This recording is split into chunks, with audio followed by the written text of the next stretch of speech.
श्री शिवाय नमस्तुभ्यम। आप सभी पर भोलेनाथ की कृपा सदैव बनी रहे। आपके अपने चैनल भजन कहानी में आप सभी का हार्दिक स्वागत है। आज है सोमवार, मार्गशीर्ष मास के कृष्ण पक्ष की त्रयोदशी तिथि और आज ही के दिन मनाया जाता है सोम प्रदोष व्रत, जिसका महत्व स्वयं देवाधिदेव महादेव ने बताया है। आज के वीडियो में आप सुनेंगे सोम प्रदोष व्रत की पावन कथा। आज का प्रदोष काल शाम 4:52 से लेकर 6:22 तक पूजा का सबसे उत्तम समय है। सोम प्रदोष व्रत नई पौराणिक कथा। प्राचीन काल में धर्मवती नाम की एक स्त्री रहती थी। उसका पति बहुत धर्मशील था, लेकिन दुर्भाग्य से उसका निधन हो गया। धर्मवती का सहारा उसका छोटा बेटा ही था। वह प्रतिदिन उसी के साथ भिक्षा मांगकर अपना जीवन यापन करती थी। एक दिन संध्या के समय, जब प्रदोष काल में आकाश लाल हो रहा था, उसे मार्ग में एक बालक रोता हुआ मिला। उसके कपड़े फटे थे और शरीर पर घाव थे। धर्मवती को दया आई और वह उसे अपने घर ले आई। धीरे धीरे उसे पता चला कि वह बालक विदर्भ नगरी का राजकुमार था। दुष्ट आक्रमणकारियों ने उसके राज्य पर अधिकार कर लिया था। राजकुमार अपनी जान बचाकर इधर-उधर भटकता रहा। समय बीतने पर राजकुमार धर्मवती के बेटे जैसा ही हो गया। दोनों साथ खेलने लगे, साथ पढ़ने लगे। गंधर्व कन्या का आगमन एक दिन, जब धर्मवती दोनों लड़कों के साथ नगर में भिक्षा मांगने गई, वहीं पर एक गंधर्व कन्या सौम्या ने राजकुमार को देखा। उसका हृदय राजकुमार पर मोहित हो गया। अगले ही दिन सौम्या अपने माता पिता को राजकुमार से मिलाने आई। उन्होंने राजकुमार के बारे में सुना तो प्रसन्न हुए और रात में उन्हें भगवान शिव ने स्वप्न में आदेश दिया कि हे गंधर्वराज, इस बालक और तुम्हारी कन्या का विवाह कर दो।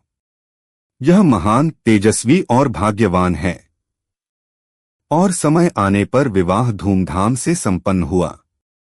धर्मवती के प्रदोष व्रत का चमत्कार। धर्मवती भगवान शिव की परम उपासक थी। वह हर सोम प्रदोष का कठोर व्रत करती थी। एक दिन गंधर्वों की सेना ने राजकुमार को संगठित किया। उनके साथ मिलकर उसने अपने राज्य से शत्रुओं को पराजित किया और अपने पिता को बंदीगृह से मुक्त कराया। राजा ने पुनः राजकुमार को उत्तराधिकारी बना दिया। धर्मवती के पुत्र को उसने अपना प्रधानमंत्री बनाया। सबने माना यह चमत्कार धर्मवती के सोम प्रदोष व्रत का ही फल है।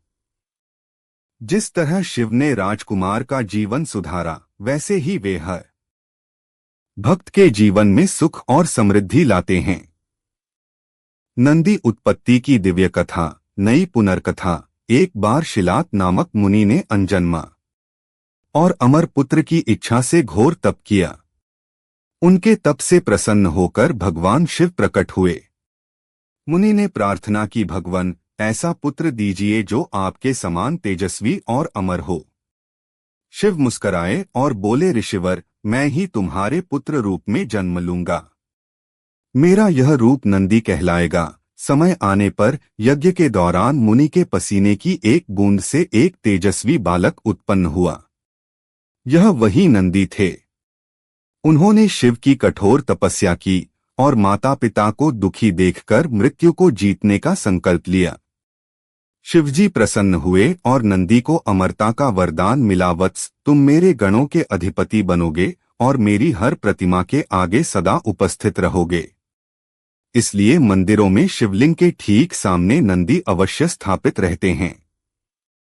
कपालेश्वर महादेव का रहस्य। नई संरचना। नासिक के कपालेश्वर मंदिर में नंदी जी नहीं विराजते, क्योंकि उस पवित्र स्थल पर भगवान शिव ने स्वयं नंदी को अपना गुरु स्वीकार किया था और गुरु के आगे बैठना शिष्य के लिए अनुचित माना गया। इसलिए उस स्थान पर नंदी अनुपस्थित हैं। सच्चे गंगा स्नान का रहस्य। नई पुनर्कथा। देवी पार्वती ने एक बार पूछा, प्रभु, सभी लोग गंगा में नहा रहे हैं, फिर भी दुखी क्यों हैं? शिव बोले, देवी, वे गंगा में डुबकी तो लगाते हैं, पर श्रद्धा और आस्था नहीं रखते। इसलिए पाप नष्ट नहीं होते। सिद्ध करने हेतु शिव वृद्ध बनकर कीचड़ में गिरे और पार्वती जी सहायता मांगने लगीं। जो भी आता कहता मैं निष्पाप नहीं हूं, यदि छुआ तो भस्म हो जाऊंगा। लेकिन शाम तक एक युवक आया।